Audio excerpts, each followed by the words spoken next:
നെടുങ്കണ്ടം ഗ്രാമപഞ്ചായത്ത് അംഗം അയോഗ്യയാവും. 13ാം വാർഡംഗം വിജയലക്ഷ്മി ഇടവനെയാണ് അയോഗ്യയാവുന്നത്. തുടർച്ചയായി അവധി അനുവദിച്ച 6 മാസവും പിന്നീടുള്ള 3 മാസവും പഞ്ചായത്ത് കമ്മിറ്റികളിൽ പങ്കെടുക്കാത്തതിനെ തുടർന്നാണ് നടപടി. LDF ഭരിക്കുന്ന പഞ്ചായത്തിലെ CPI അംഗമാണ് അയോഗ്യയായ വിജയലക്ഷ്മി.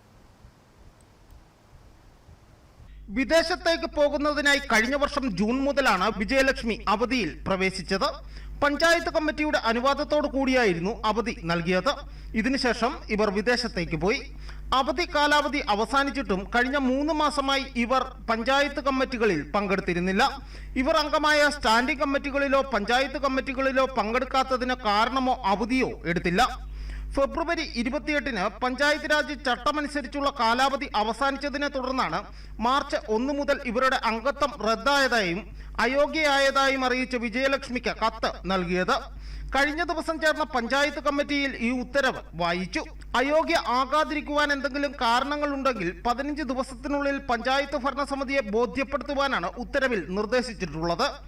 LDF ഭരിക്കുന്ന പഞ്ചായത്തിലെ CPI പഞ്ചായത്ത് അംഗമാണ് വിജയലക്ഷ്മി ഇടമന. പഞ്ചായത്ത് അംഗം തുടർച്ചയായി കമ്മിറ്റികളിൽ പങ്കെടുക്കാതെയും വാർഡിൽ ഇല്ലാതെയും വന്നതോടുകൂടി വാർഡിലെ വികസന പ്രവർത്തനങ്ങൾ മുരടിച്ചതായി ആരോപിച്ച് മുമ്പ് കോൺഗ്രസും BJPയും രംഗത്ത് വന്നിരുന്നു. ഇതേസമയം മാർച്ച് 15-നുള്ളിൽ വിജയലക്ഷ്മിയുടെ വിശദീകരണം കേട്ട ശേഷം പഞ്ചായത്ത് കമ്മിറ്റി അവധി നീട്ടി നൽകുമോ എന്നുള്ളതാണ് ഇനി കാത്തിരുന്ന് കാണേണ്ടത്. ഇതിനുശേഷമായിരിക്കും ഇലക്ഷൻ കമ്മീഷന് റിപ്പോർട്ട് ചെയ്യുന്നത്. ഇനി 8 മാസം മാത്രമാണ് പഞ്ചായത്ത് ഭരണസമിതിക്ക് കാലയളവ് പൂർത്തിയാക്കുവാനുള്ളത്. ഇതിനാൽ തന്നെ വാർഡിൽ ഉപതെരഞ്ഞെടുപ്പ് ഉണ്ടാവുമോ എന്നത് കാത്തിരുന്ന് കാണണം. Aneesh PA, Idukki vision news.